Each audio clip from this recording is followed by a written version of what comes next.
Bien, continuamos con las clases de Física 2 con servicio a estudiantes de licenciatura en Ciencias Químicas.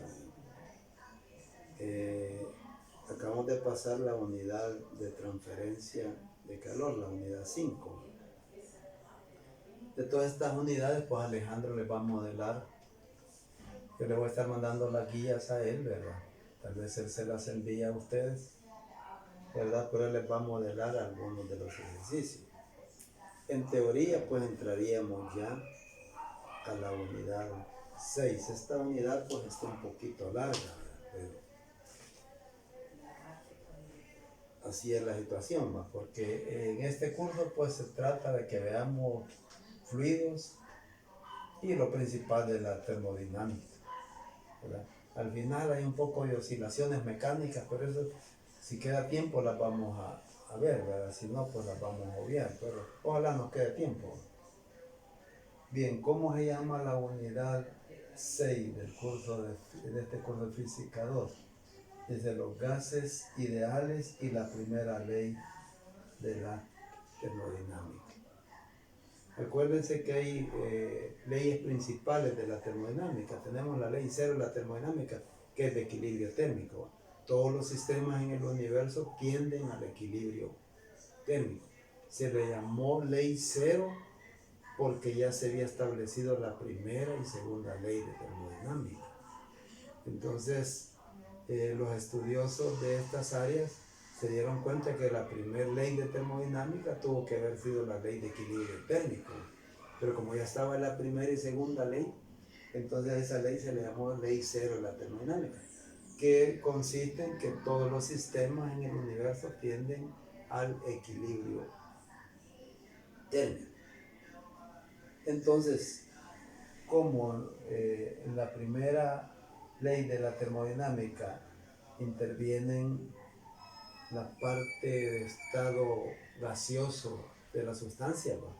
Entonces por eso es que primero vamos a analizar los gases ideales y después vamos a ver en qué consiste la primera ley de la termodinámica.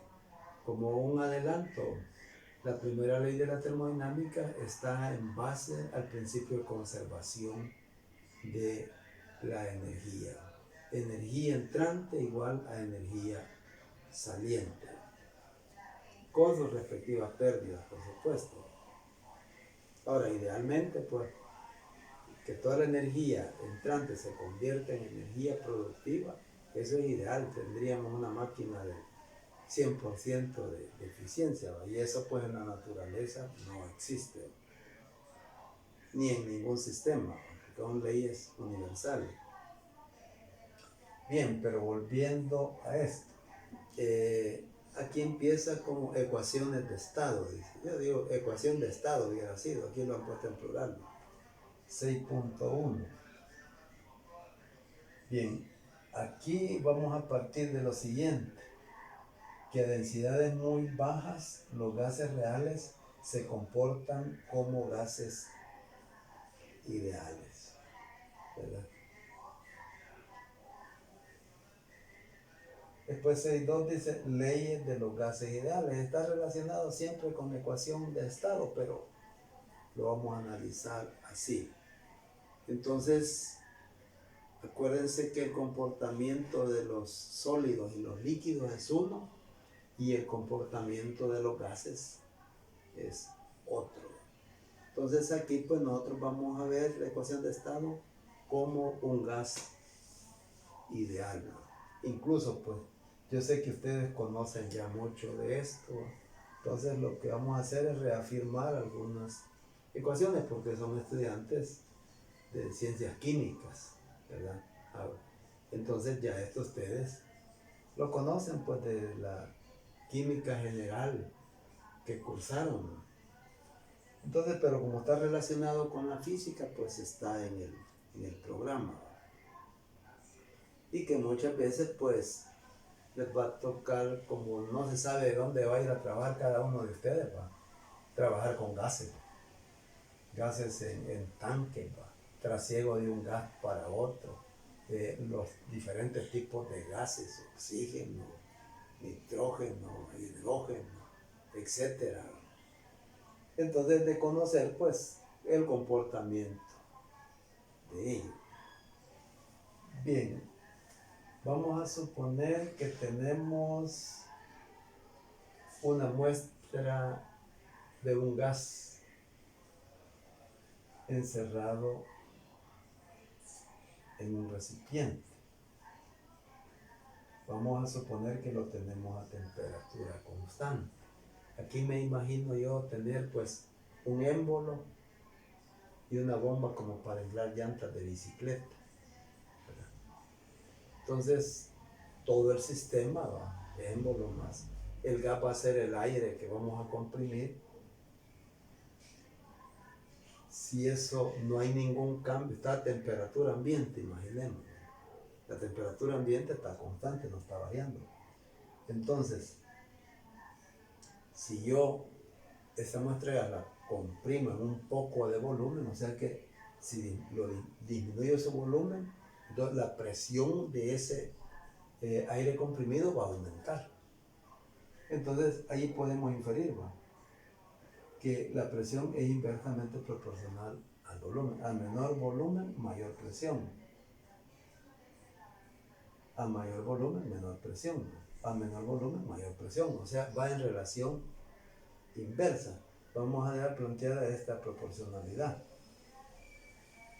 Bien, pero pasemos ahora a la situación si la muestra, tomemos el aire comprimido como muestra de gas, presión igual constante, esto implica que el volumen es directamente proporcional a la temperatura. La presión constante, me imagino una bola de fútbol o de básquet. La presión externa es constante. La presión del gas es constante. Pero si la ponemos al sol, empieza a aumentar la temperatura del aire. Entonces, ¿qué va a intentar dilatarse el gas? Entonces va a aumentar su volumen. O sea que cuando los gases están a presión constante, el volumen es directamente proporcional a la temperatura. Vamos a establecer pues que P es presión, una V mayúscula es volumen, T mayúscula es temperatura, bueno, N el número de moles, ahí después vamos a hablar de esto, y R es la constante ideal de los gases. Entonces tenemos estos tres comportamientos de los gases, y esto lo podemos extender para otros gases también, ¿verdad? Entonces tenemos aquí, por ejemplo, si el volumen es proporcional a la temperatura y la presión es proporcional a la temperatura, matemáticamente se tiene que cumplir que la presión por el volumen es directamente proporcional a la temperatura. Si esta proporción la quiero volver ecuación, ¿verdad?, solo agrego una constante de proporcionalidad igual a C por T. Bien, esta C experimentalmente se viene a comprobar que es igual a N por R.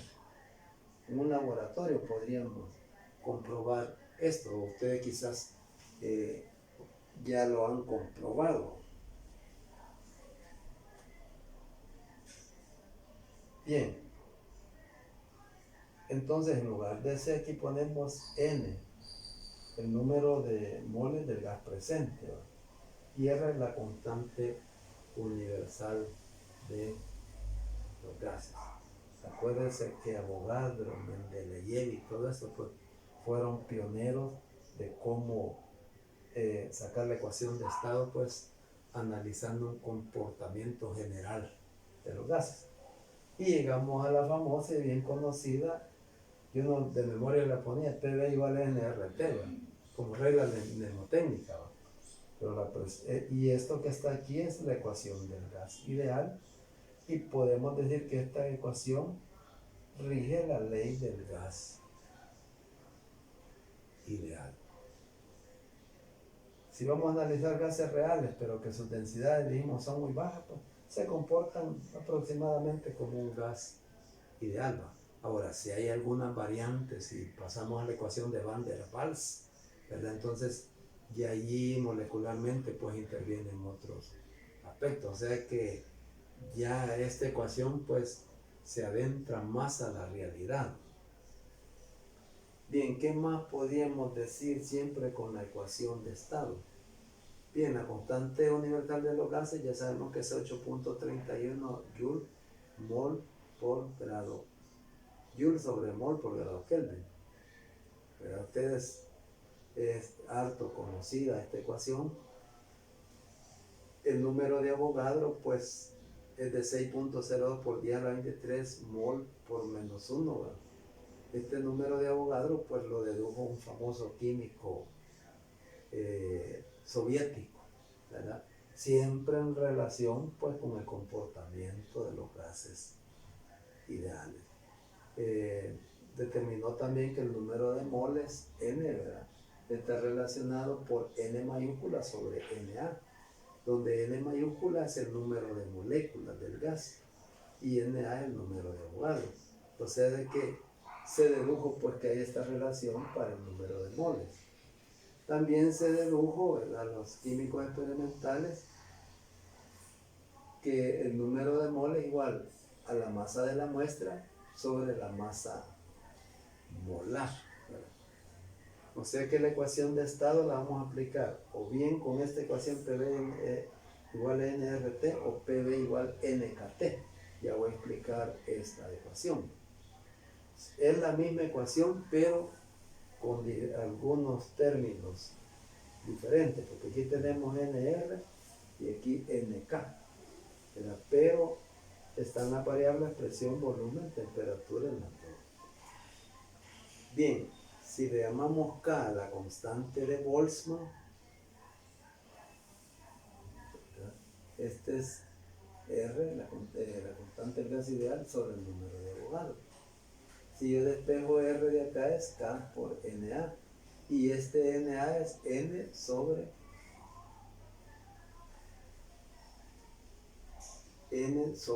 M. Aquí estaba. Si yo despejo Na es N mayúscula sobre N minúscula. Entonces aquí por comparación, pues, ¿verdad?, si yo paso a multiplicar este por N por R es igual a K por N o NK, da lo mismo. Entonces tengo otra ecuación, PV igual NKT, en función de la constante de Boltzmann y el número de moléculas. Entonces aquí vamos a aplicar una u otra ecuación dependiendo de la información que me den de la muestra del gas, ¿verdad?, para ver qué términos conozco y qué términos necesito conocer. Entonces, como repito, es una ecuación ya muy bien conocida por ustedes, ¿verdad? Bien, ahora pues sabiendo el comportamiento de los gases, podríamos ya empezar a inferir algo sobre la primera ley de la termodinámica. Me voy a permitir borrar una parte de acá.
Bien, ¿cómo vamos a entender la primera ley de la termodinámica?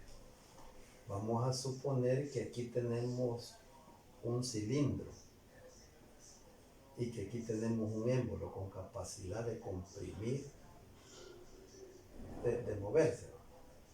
Vamos a suponer que en esta posición tenemos confinado un gas, el cual tiene su energía interna inicial, que es un único valor.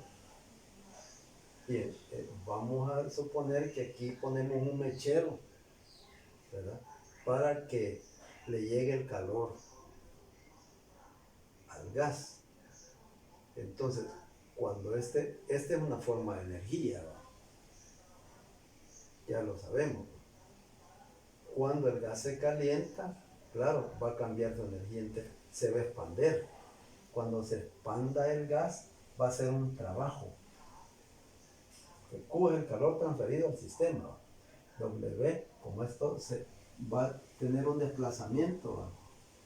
O sea, va a aparecer con una fuerza y un desplazamiento es un trabajo. Entonces, este trabajo lo realiza el sistema, porque el sistema es el gas más el émbolo y el cilindro.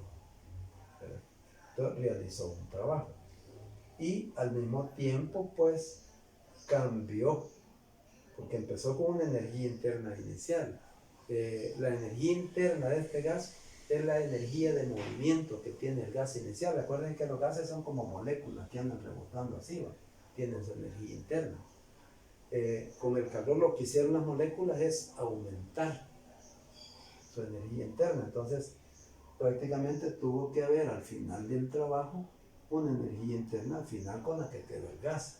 Entonces quiere decir de que el calor sirvió también para cambiar la energía interna del gas. Entonces, por conservación de la energía, quiere decir que la energía calorífica sirvió para realizar trabajo y para cambiar la energía interna del gas. Y esta ley la deduzco en base al principio de conservación de la energía. Sirvió para el trabajo y cambiar la energía interna del gas. Muchas veces esta primera ley de la termodinámica también, si despejamos delta U,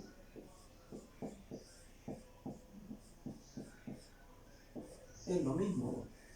Lo único que hoy despejé delta U, pero es lo mismo. En eso consiste la primera ley de la termodinámica.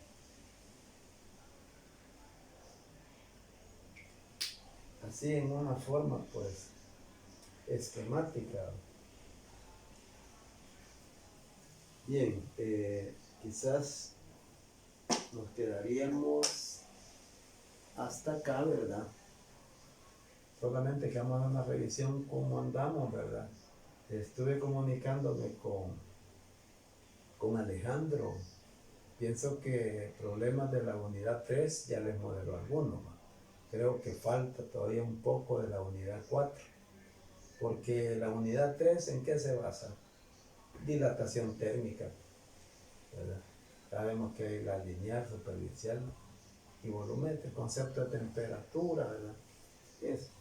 Y la unidad de 4 nomás consiste en cómo calcular una cantidad de calor, ¿va?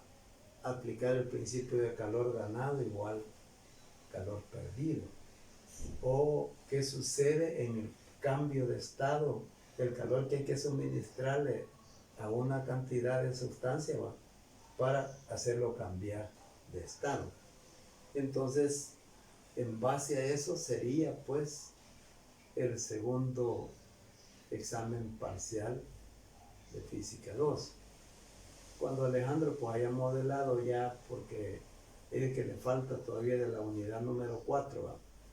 Algunos problemas de eso, y también que no se concibe un estudiante universitario que no estudie todos los días, ¿va? Entonces el resto de problemas ustedes tendrán que resolverlo y en un momento dado pues consultarle a él, ¿verdad?